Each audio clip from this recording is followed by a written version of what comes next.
तो आज के इस वीडियो में हम प्रतिस्थापन विधि सीखेंगे, यानी कि समीकरणों को प्रतिस्थापन विधि से हल करना सीखेंगे। तो अगर आप कक्षा 10 में पढ़ रहे हैं तो यह वीडियो आपके लिए बहुत ही महत्वपूर्ण होने वाला है। तो किस किस को 90% लानी है जल्दी से कमेंट करें और जल्दी से अपने दोस्तों के साथ शेयर करें, है ना। तो यहाँ पर कहा गया है समीकरणों को प्रतिस्थापन विधि से हल कीजिए। तो पहला समीकरण क्या है, 2x प्लस का 3y बराबर में 27। दूसरा समीकरण है यहाँ पर x माइनस का y बराबर 11, है ना। तो इस सवाल को हल करने से पहले हम ये समझ लेते हैं कि प्रतिस्थापन का अर्थ क्या होता है। प्रतिस्थापन का अर्थ है ना, प्रतिस्थापन का अर्थ होता है प्रतिस्थापित करना, है ना। तो हम क्या करेंगे, यहाँ से हम क्या करेंगे, किसी भी एक समीकरण से या तो x का मान निकाल लेंगे या y का मान, फिर क्या करेंगे उस x या y का मान समीकरण नंबर 2 में रख देंगे, है ना।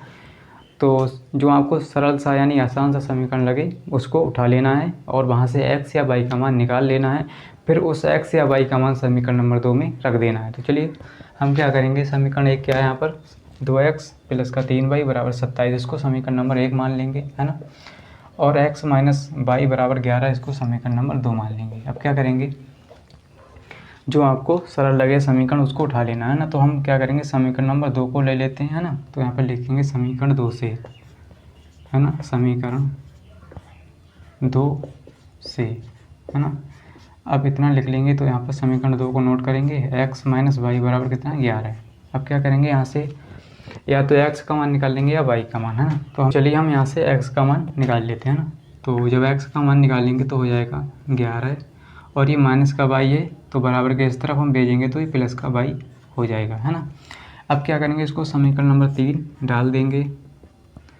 अब यहाँ पर हम लिखेंगे इस x का मान समीकरण 1 में रखेंगे, है ना। तो वहाँ से हमें क्या मिलेगा, y का मान मिलेगा, है ना।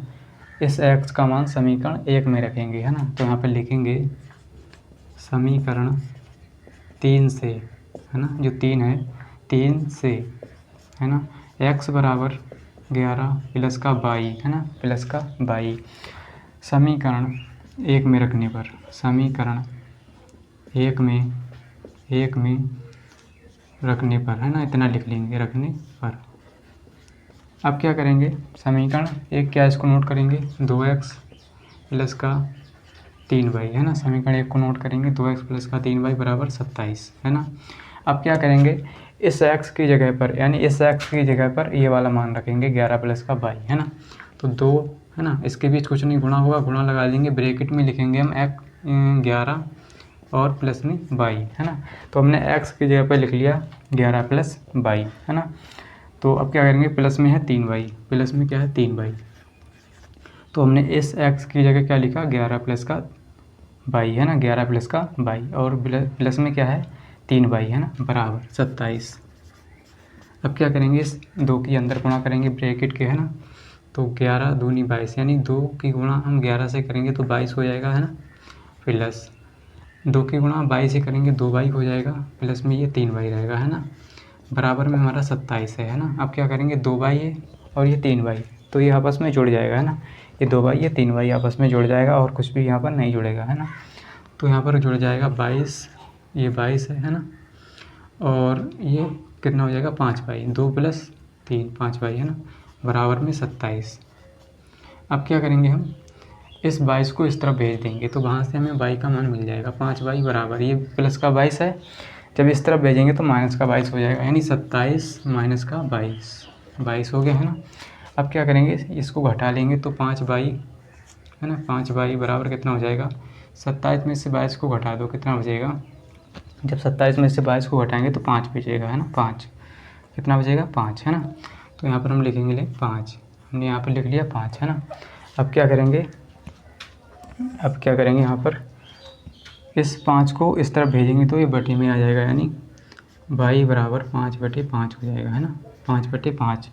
ये गुणा में y के गुणा में क्या है 5, है ना। तो इस 5 को इस तरफ भेजेंगे तो क्या हो जाएगा, बटे में आ जाएगा इसके 5, है ना। तो 5 से 5 कैंसिल, 5 एकम 5 और 5 एकम 5, है ना। तो यहाँ पर कितना आ जाता है, y बराबर आ जाता है 1। अब क्या करेंगे, इस y का मान समीकरण 3 में रख देंगे, वहाँ से हमें x का मान मिल जाएगा, है ना। तो यहाँ पर लिखेंगे y का मान समीकरण 3 में रखने पर, है ना, समीकरण 3 में रखने पर, है ना। अब क्या करेंगे, बाई का मान यानी समीकरण 3 क्या है ये नोट कर लेंगे, है ना। तो x बराबर क्या है 11 प्लस का 22 तो x बराबर 11 और 22 की जगह क्या है 1, तो 1 लिख लेंगे, है ना। यानी हमने क्या किया इसमें y का मान रख दिया, है ना, समीकरण 3 में। तो x बराबर कितना हो जाएगा 11 प्लस का 1 12, है ना। तो x बराबर कितना हो जाएगा 11 प्लस का 1 यानी 12, यानी x का मान कितना आ गया 12, है ना। अब क्या करेंगे यहाँ पर लिखेंगे अतः, है ना, अतः ऐसे लिख देंगे अतः x बराबर 12, है ना, x बराबर 12 y बराबर 1, है ना। तो यहाँ से जो है हमारा सवाल सॉल्व हो जाता है ना। तो हमने क्या किया इसमें समीकरणों को प्रतिस्थापन विधि से हल किया, है ना। तो ऐसा ही क्वेश्चन आपको बोर्ड एग्जाम में देखने को मिलेगा, है ना। तो उम्मीद करता हूँ कि आपको ज़रूर समझ में आया होगा। अगर वीडियो अच्छा लगा है तो वीडियो को लाइक कर दीजिए एंड चैनल को सब्सक्राइब कर लीजिए। मिलते हैं अगली वीडियो के साथ। आज के लिए इतना ही, जय हिंद।